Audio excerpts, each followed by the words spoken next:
digunakan dalam perencanaan ini berbasis Android dan menggunakan database Firebase. Visualisasi petanya menggunakan Google Map API. Nah, lokasi bengkel yang diambil dalam aplikasi ini hanya di sekitar Samarinda seberang, dan juga dapat menentukan lokasi bengkel terdekat. Tujuan penelitian ini bertujuan untuk membangun kemampuan dalam membuat aplikasi sistem informasi geografis mengenai pencarian lokasi bengkel motor berbasis Android. Karena konsepnya ada input, prosesnya output. Di dalam input ini kita memasukkan lokasi dan informasi bengkel, Google Map API, dan data lainnya. Diproses, dimasukkan ke database. Nah, outputnya muncul map, hasilnya Android. Metode penelitiannya diawali dari riset awal. Nah, kemudian perancangannya menyiapkan koordinat, lokasi, dan informasi bengkel informasi. Setelah itu merancang desain front-end aplikasinya, kemudian merancang back-end aplikasinya. Setelah itu diimplementasikannya. Di dalam implementasikan, pertama implementasi sistem geografis terhadap map pertama. Kedua, implementasi memberikan interface suatu sistem informasi geografis berbasis Android. Setelah itu penyesuaiannya kemudian untuk menentukan koordinasi dan informasi lokasi. Nah, di sini ada analisa hasil. Habis itu selesai. Sekian dan terima kasih. Itu aja. Ya, tadi di depan kan kamu ada pencarian rute terpendek ya. Nah, itu kalau bisa ada kriteria, ditambah kriteria. Jadi sistem informasi geografis itu tidak hanya masalah data spasial atau masalah lokasi. Tapi misalnya saya mau mencari bengkel Yamaha, bukan Honda atau bukan bengkel umum. Nanti dia akan mencari dengan informasi data yang kita kasih dia Yamaha, dia akan mencari sesuai kriteria yang Yamaha. Atau saya mau cari bengkel yang menyediakan fasilitas ganti oli, gitu ya. Olinya apa aja. Jadi pada tahap nanti kalau pada saat selanjutnya tadi bagian-bagian yang mengenai input satu lagi. Ya itu yang perancangan itu ya, bukan hanya koordinat ya, tapi itu dan informasi bengkel. Jadi dan informasi bengkel itu data deskriptif yang nanti kamu jelaskan. Nanti informasinya apa aja tentang bengkel yang mau kamu jelaskan. Kalau menurut Rama, informasi apa tentang bengkel? Mungkin seperti alamat baru nomor bengkel lah. Nomor bengkel. Data bengkel seperti mungkin juga jenis merek kendaraan yang bisa dilayani ya, atau distributor kan dokter nanti cari kriteria tentang bengkel. Misalnya kamu cari di dinas apa, izin usaha atau apa, bengkel itu dikategorikan apa. Kalau secara umum lah bengkel, kita kan ada bengkel Yamaha, Honda, spesialis. Mungkin kalau bengkel Honda tahu nggak dia dari motor Yamaha yang kamu tahu kan?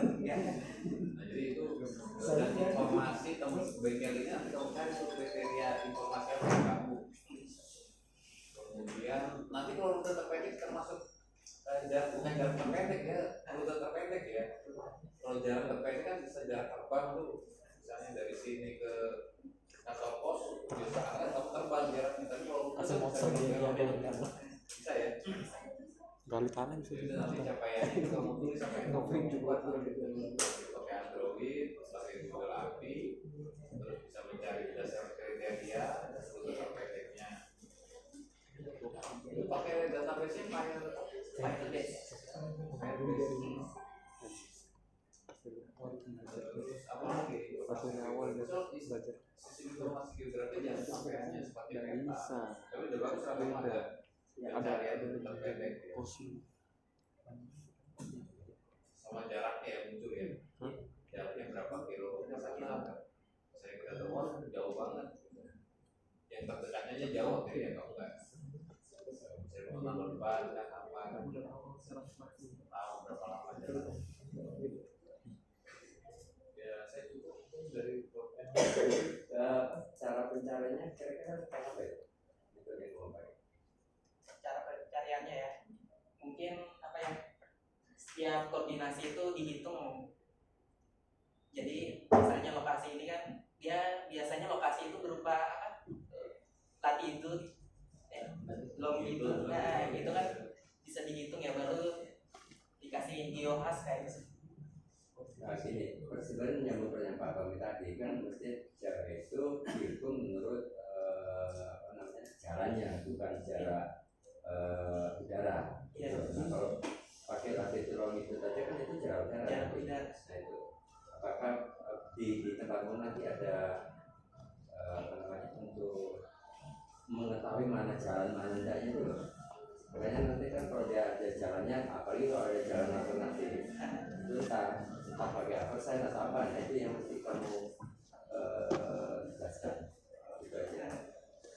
Artinya bahwa nanti kira-kira ini kan saya nggak ngomong presisi ya, tetapi kalau kira-kiranya nanti muncul angkanya itu memang ya kalau digerak ulang, kalau dikurangnya nanti merasa 20 meter itu dengan aja kan gitu ya. Nah terus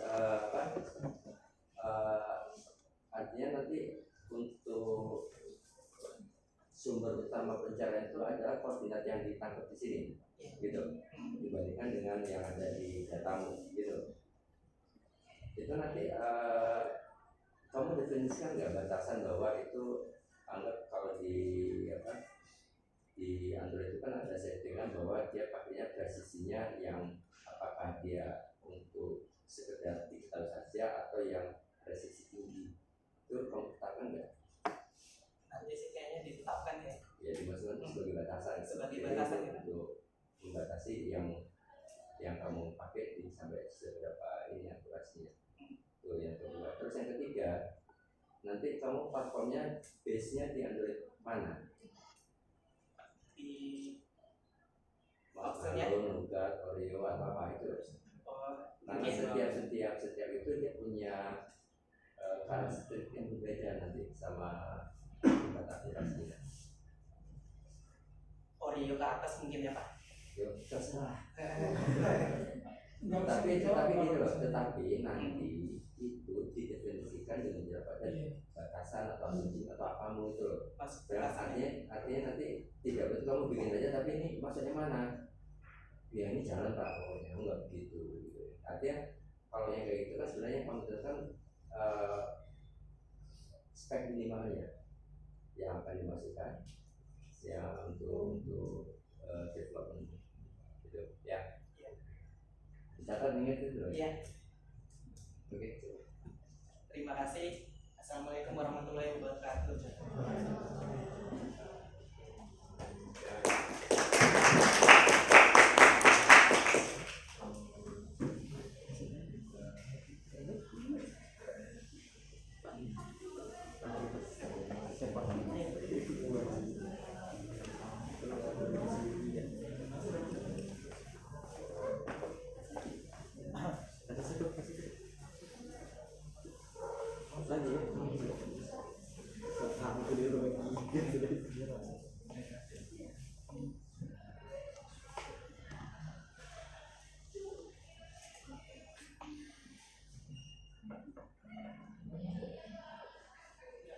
Assalamualaikum warahmatullahi wabarakatuh.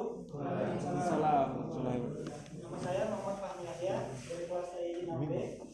Saya akan menjelaskan tentang pengembangan aplikasi sistem informasi lembur online berbasis Android di studi kasus pada PT Pupuk Aktif. Ini rumusan masalahnya bagaimana membuat atasan itu lebih mudah memberikan lembur kepada karyawannya dan membuatnya lebih efisien serta mudah didokumentasikan.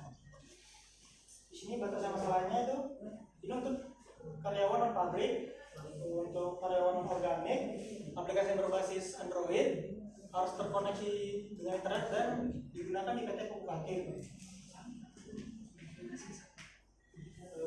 Tujuannya agar memudahkan atasan memberikan lembur kepada karyawan, membuat lembur lebih efisien dan mudah didokumentasikan. Untuk promosi saya menggunakan platform mobile, digunakan pada operasi sistem Android menggunakan bahasa Java dengan menggunakan database MySQL. Keterlibatan pertama merancang frontend dan merancang backendnya, setelah itu membuat aplikasinya, lalu menguji aplikasi itu. Selesai.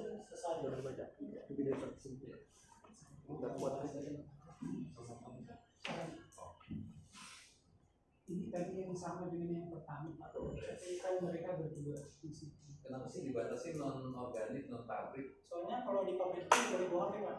Sama kalau organik itu dia punya sistem sendiri untuk mengurangi, punya aplikasi sendiri. Jadi memang dikhususkan untuk yang organik yang di. Saya sama mau nanya ya, kalau satpam itu masuk nggak di aplikasi kamu? Itu tergantung Pak, kalau dia organik. Soalnya ada yang memang pegawai tetap sama Ya, satpam. Kalau satpam sana kontrak apa tetap? Security. ada. Jadi nggak termasuk ya, karena kalau satpam itu sangat ini, sangat dinamis masalah lemburnya. Satu orang sakit, ya dia yang gantinya itu hitungannya lembur. Nanti begitu membantu atasan membuat lembur. Jadi atasannya bisa ngasih kerjaan lembur. Kalau dulu sistemnya itu dia bawahan ini minta izin lembur. Kalau diizinkan ya lembur, nanti pada sudah akhir bulan itu baru dilihat lemburnya itu di approve lemburnya atau tidak itu pas akhir bulan, dilihat jam-jamnya itu. Kalau yang ini sistem baru ini dia atasnya itu memberikan kerjaan lembur, nanti pegawai ini mengerjakan lembur.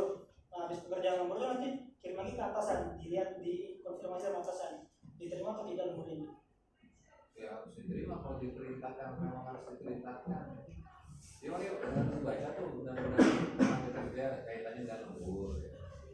Jadi lembur kan harus ada izin dari atasan. Nggak bisa misalnya karyawan melemburkan diri, kemudian di ujung-ujungnya lapor pas saya lembur, terus atasannya setuju apa enggak? Ya atasannya juga kan bingung, saya nggak pernah nugasin kok melemburkan sendiri. Kalau ini atasannya ngasih. Iya, kan kalau atasan memang ngasih lembur ya karena tugas ya pasti kalau dilaksanakan ya mungkin harus diterima, memang itu tugasnya dia. Kecuali misalnya kamu tolong lembur nih, ada pekerjaan 2 jam, nah kemudian ternyata kerjanya lebih dari 2 jam, nah itu baru sebenarnya harus izin dari mendapat izin dari atasan. Ya udah kalau apa ini ada yang berbeda dengan penelitian yang lain. Dia melacak lokasi juga Pak. Lokasi. Jadi jam itu misalnya lokasinya itu diambil untuk tempat itunya dari HP pengguna bawahannya. Jadi untuk yang non pabrik sama non organik boleh bawa HP gitu ya. Kalau di pabrik itu nggak boleh bawa HP.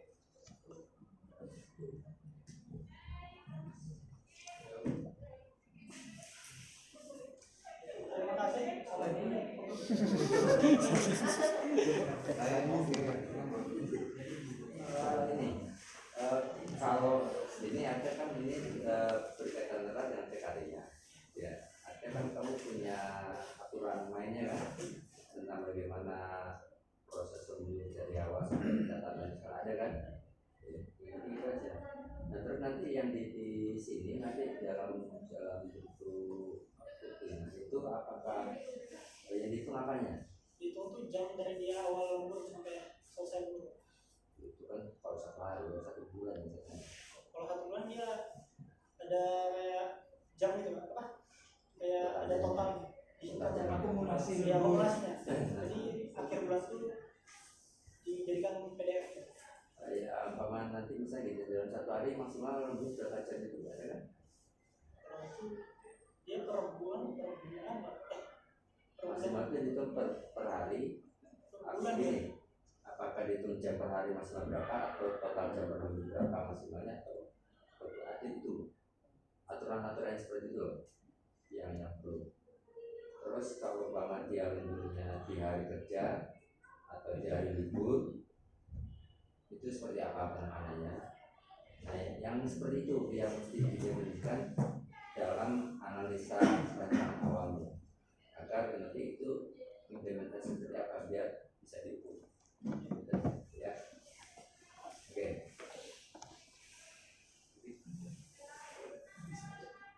Terima Terima kasih. Assalamualaikum warahmatullahi wabarakatuh. Waalaikumsalam warahmatullahi wabarakatuh. mahasiswa Indonesia. hidup iya apa itu apa gitu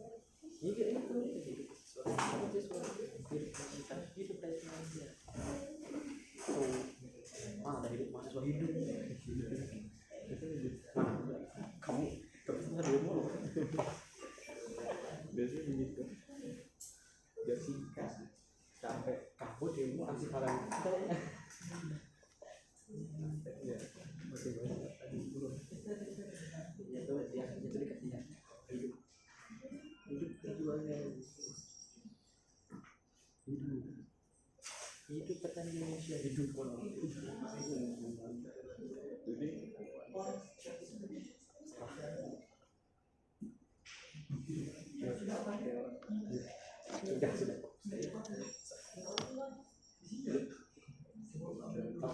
iya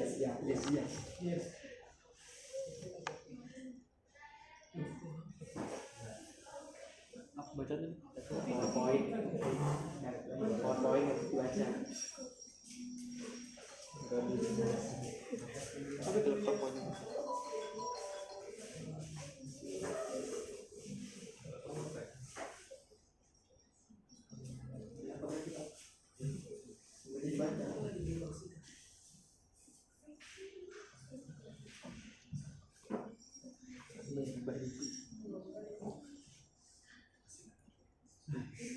Assalamualaikum warahmatullahi wabarakatuh.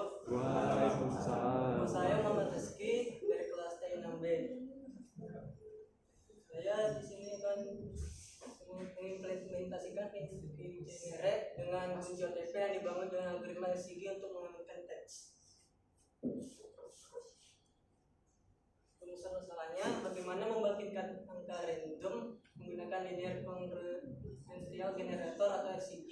Dua, bagaimana mengenkripsi teks menggunakan Genera dengan kunci OTP yang dibangun dengan algoritma RCG. Berkesan masalahnya, satu, mengenkripsi berupa teks. Dua, menggunakan linear convertible generator atau RCG untuk membangkitkan angka random. Tiga, menggunakan Gener. Empat, menggunakan 128 karakter ASCII. 5, menggunakan kunci simetris.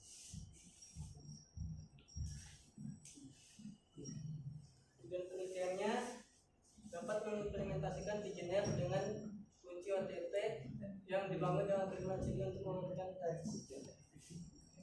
Kita konsepnya, jadi saya ngambil yang simetris, metodenya stream paper, algoritma pembangkitnya pakai RCG, deskripsi, datanya berupa teks. Metodenya pencarian riset awal, baru pertama rancang kunci OTP-nya dengan algoritma CD, RCG, merancang Gener mengenkripsi teksnya, baru didekrypt. Implementasinya pakai enkripsi, baru diuji, baru analisa hasil selesai.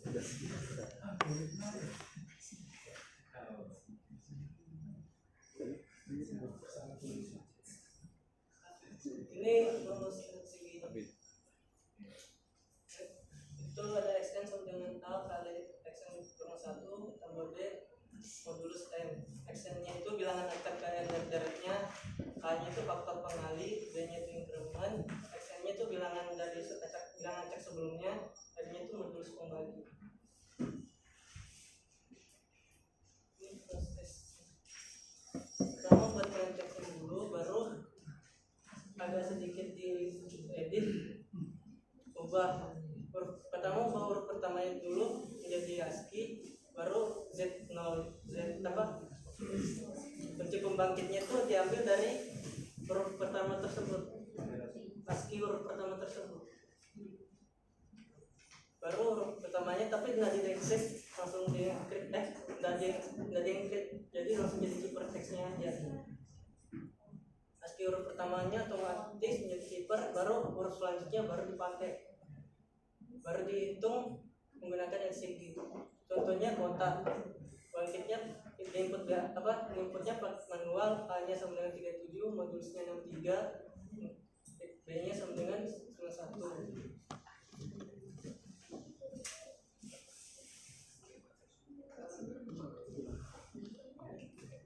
Dan teksnya sama dengan kota, ASCII yang tadi kan kota awalnya K, jadi K nya jadi kunci pembangkitnya, jadi nggak usah dihitung, langsung jadi cipta teksnya. Z1 nya dihitung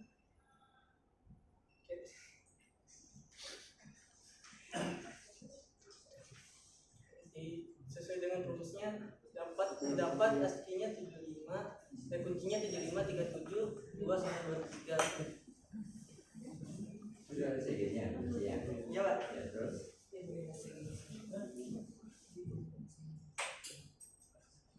Saya maunya inputnya pakai ini aja Pak,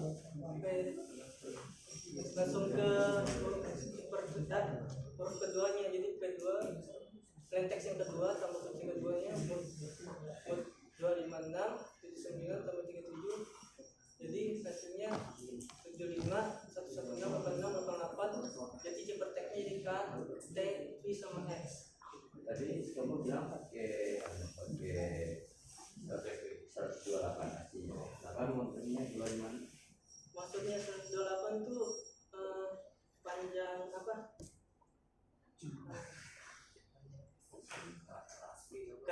Karakter ASCII-nya Pak. Jadi karakternya kan kamu tadi pakai 128. Iya. Maka di sini namanya 256.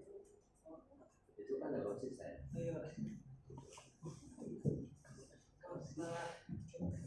Sebagai contoh aja sih Pak. Jadi ya enggak, ini salah. Iya.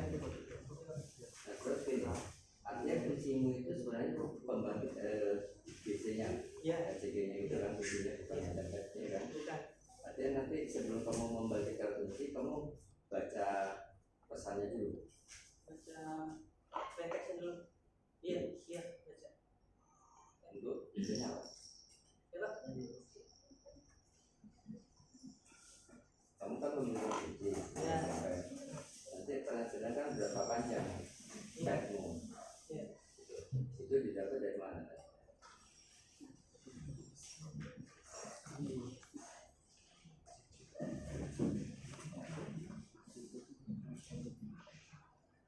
Belum pernah sih Pak. Ya kan yang kayak saya bilang kemarin, nanti pertanyaan itu di sebenarnya kamu jalan itu di membangun lantai batch-nya, bukan di sendirinya. Ya. Ya nanti didefinisikan aja, tentukan aja nanti cara ngomongnya. Jadi Biasanya nanti ada ukuran setelah dia di saya nggak tahu nanti kamu ukuran pakai apa hasil edisinya itu. Apakah kamu butuh hasil edisinya atau wajah nya yang diukur. Ada kan siapa terus terserah kamu makanya mana. Tapi itu terukur. Berarti bahwa berubah aja. Nanti ukurannya apa? Nah, ukuran itu anggapnya sederhana pakai min absolute error. Kalau dia berubah 1 nanti ubahnya apa? Umpama gini. Tadi kan yang maksudnya A dan B. ya. Ya kan? Nah, seandainya tadinya A-nya 10, B-nya 11. UMP-nya seperti apa datanya? Terus skala 1 ini mungkin A-nya 10, B-nya jadi 9 atau jadi 12 kan? Beda 1 aja kan? Iya. Nah, UMP-nya kan pasti berbeda itu. Nah, seberapa berbeda UMP yang pertama dengan kedua? Itu diukur. Itu yang kedua. Ya kan kalau fokus untuk pada UMP-nya ya UMP-nya yang diukur. Tapi kalau fokusnya UMP dan apa sifatnya ya tujuannya diukur. Ya ditentukan aja. Cuman kan yang menentukan nanti ukurnya pakai apa? Ya nanti dicari alat ukur yang sesuai dengan itu. Ya. Saya masih belum lihat gimana kamu pakai warna OTP itu gimana ya? Tadi di depan kan pakai OTP ya. Bangkit kuncinya itu Pak, kunci. Oh iya, hasilnya nanti jadi OTP-nya. Tapi belum saya Itu apa kebetulan atau enggak ya? Kalau kota depannya tuh K, kota depannya kan K ya. Iya. Tadi kata kamu K-nya nggak di break. Iya. Jadi misalnya nanti desa, akhirnya nanti depannya D juga nggak ya? Kayak gitu. Iya. Kamu masih tahu fungsinya ya. Jadi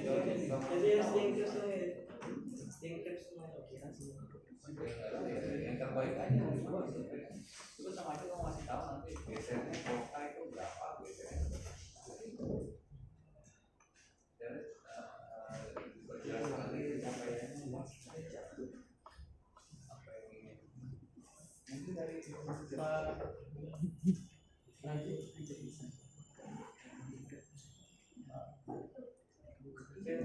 ya kita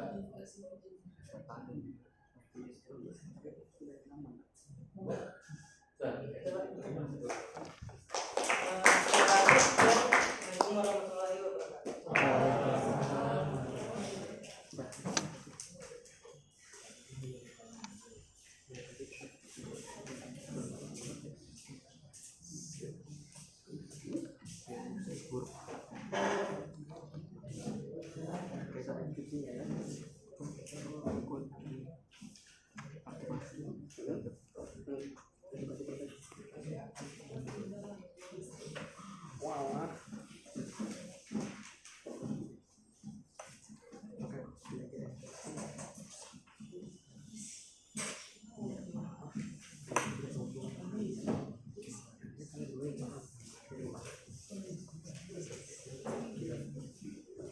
Assalamualaikum warahmatullahi wabarakatuh. Saya Muhammad Fatur dari kelas TI 6B. Ingin mengangkat isu yang menyebut sistem informasi geografis tempat ibadah terdaftar dan kementerian agama di Samarinda Kota berbasis web. Rumusan masalahnya bagaimana mengimplementasikan aplikasi pemetaan lokasi tempat ibadah di Samarinda Kota berbasis website. Batasan masalahnya yaitu yang pertama menggunakan Google Maps sebagai alat pencarian kita. Kedua, visualisasi peta lokasi yang digunakan hanya sesuai dengan data yang terdaftar pada Kementerian Agama Kota Samarinda. Selanjutnya, yang pertama data lokasi tempat ibadah di Kota Samarinda sebagai ketiga yang diperoleh dari Kementerian Agama Kota Samarinda khusus pada Kecamatan Samarinda Kota. Yang kedua, data tempat ibadah yang digunakan adalah tempat ibadah yang tidak berada di lingkungan instansi tetapi yang berada di bawah masyarakat atau masyarakat umum. Yang terakhir, aplikasi yang digunakan dalam perangkat yang mendukung untuk membuka halaman seperti misalnya komputer, PC, laptop, dan smartphone yang memiliki sistem operasi Android yang terhubung ke internet. Tujuan penelitian tugas ini bertujuan untuk membangun aplikasi pemetaan mengenai informasi tempat ibadah di Samarinda Kota dengan menggunakan program Laravel dan memanfaatkan API Google Maps serta mampu menampilkannya pada halaman website. Waktu penelitian menggunakan dalam mengetahui informasi tempat ibadah yang ada di Kota Samarinda khususnya Kabupaten Samarinda Kota. Yang kedua, memberikan pemahaman bagi terkait kemampuan aplikasi sebagai universitas Google Maps dan framework kerangka bahasanya. Data diinput ke dalam storage lalu diambil dan diproses dan dioutputkan juga. Metode penelitiannya awal menentukan koordinat pemetaan dalam map, melakukan koordinat sistem, menyiapkan koordinat lokasi dan informasi tempat ibadah, lalu implementasi sistem informasi geografis terhadap maps. Terus setelah itu implementasi untuk memberikan interface suatu sistem informasi geografis berbasis web. Selanjutnya pengujian untuk menentukan koordinat dan informasi lokasi. Lalu langsung selesai.